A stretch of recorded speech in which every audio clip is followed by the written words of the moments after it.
Hello, Anderson. How are you doing? I'm doing great. Thanks so much for sitting in for me, you guys. I appreciate it. I must say this is the most surreal moment, I think, of my entire career. Yeah. Well, I have to say, you look very well for a guy who almost got blown up a few hours ago. Yeah, it's obviously an incredibly tense situation. I just want to tell you what's happening right now, actually. I don't know if you can see it. There's a building about 4 blocks behind me. That was just hit by 3 missiles. We actually have video. We happened to be rolling on that area at the time, so I want to show you the video, what we saw just about 20 minutes ago.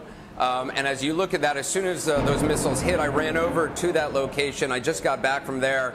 Wow. One person was being pulled out. That's actually a media center that got hit yesterday as well. Israeli Defense Forces saying they were targeting a group, Hamas's antenna that they had on the building. I'm not sure what they were targeting today, but we saw 3 missiles going in there, 1 person being pulled out. But I also want to show you what happened last night when I was on the air.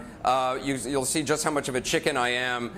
There's obviously a lot of explosions here as Israel responds to rockets that are being fired here from Gaza City. Take a look at some incoming fire that kind of caught us by surprise last night. We know 10 members of one family. Also 2 media centers built. Whoa. Well, that was a rather large explosion.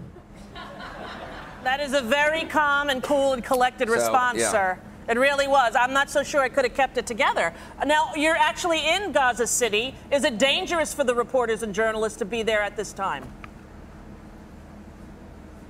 You know, it's dangerous for anybody here. I mean, this is an incredibly densely packed city, 1.7 million people in Gaza living very close together. And for the last 6 days, they've been living under, the constant threat of bombardment by Israeli forces and also Hamas firing rockets from residential areas. So it's a very tense situation. Regular life here has really stopped. Their stores are shut down. You don't see people on the streets. Most people are kind of just hiding, hunkering down in their homes, just waiting for this conflict to end before they can go back out to even get basic supplies. In 2008, when Israel went into Gaza, they sort of they got rid of all the weapons that were there. How has Hamas and that group there been able to get new weapons in since then? Well, they've been smuggling in weapons really ever since then, and also manufacturing weapons here. But Rosie, you raised a good point. The last time this conflict escalated to this degree, Israel launched a ground invasion back in 2008, 2009.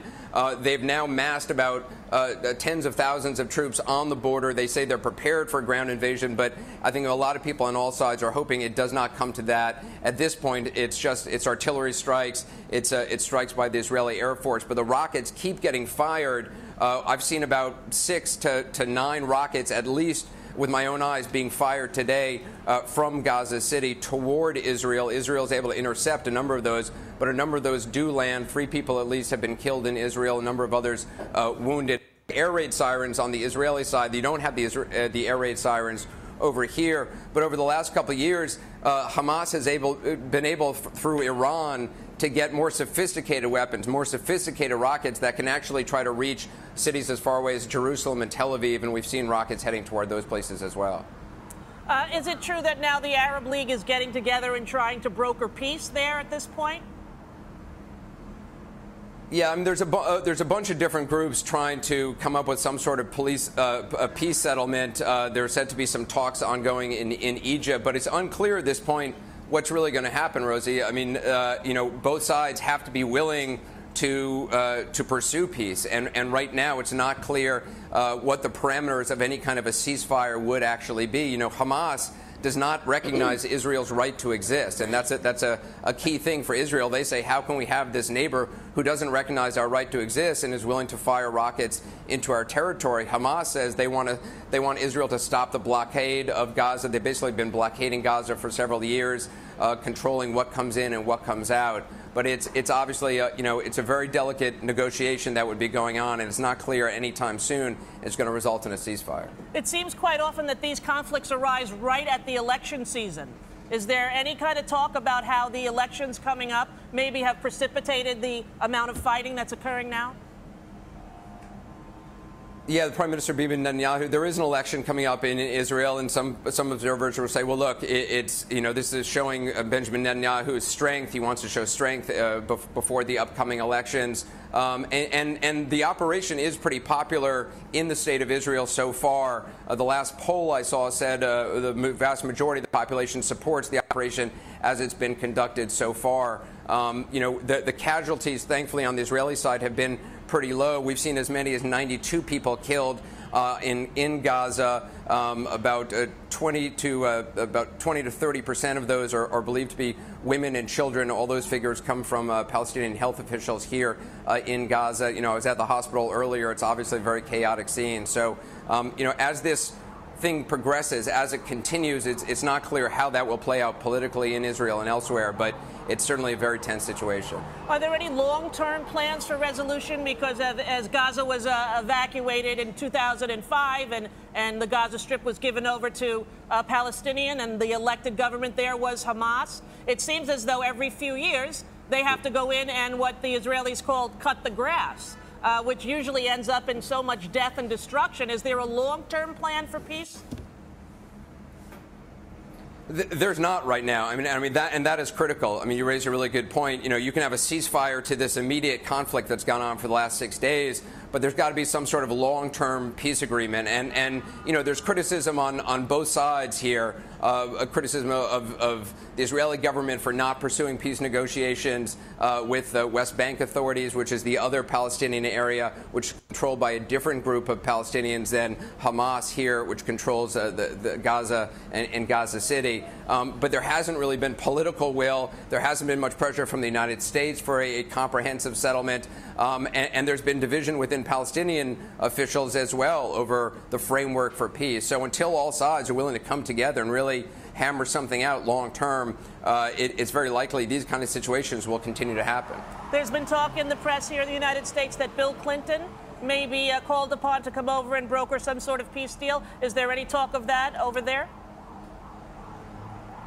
He's very popular here, both among Israelis and among Palestinians. I have heard that bandied about in the U.S. among some people. I saw John McCain and a couple other people suggesting Bill Clinton might play a role. I'm not sure if the former president has commented on it, but I think people here want, would like to see some sort of kind of roadmap to peace, whether or not exactly what the parameters of it are, that's for negotiation, but at least the idea that they're moving toward in that direction, in the right direction, and if anybody could help in that, I think that would probably be appreciated over here. There's also some talk about Gaza coming under the domain of Egypt. Is that at all being bantered about there as well?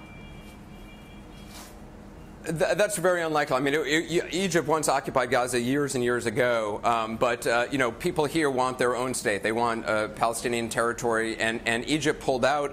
Israel pulled out of Gaza, which they used to occupy years ago. So, they very much want this to be part of a larger Palestinian state made up of Gaza and the West Bank. Hamas, of course, has a different agenda than what the group that controls called Fatah, which is the Palestinian group that controls the West Bank. And those are two different areas controlled by two different Palestinian groups. Well, we hope that you take care of yourself, that you're safe. We wish for peace for both sides there and for the end of this, loss of life. It seems that in 2012, we could all figure out a way to live together peacefully in this world. Yeah, well, Rose and Mimi, I appreciate you both being there for me, and thank you so much. I appreciate it. Have fun today.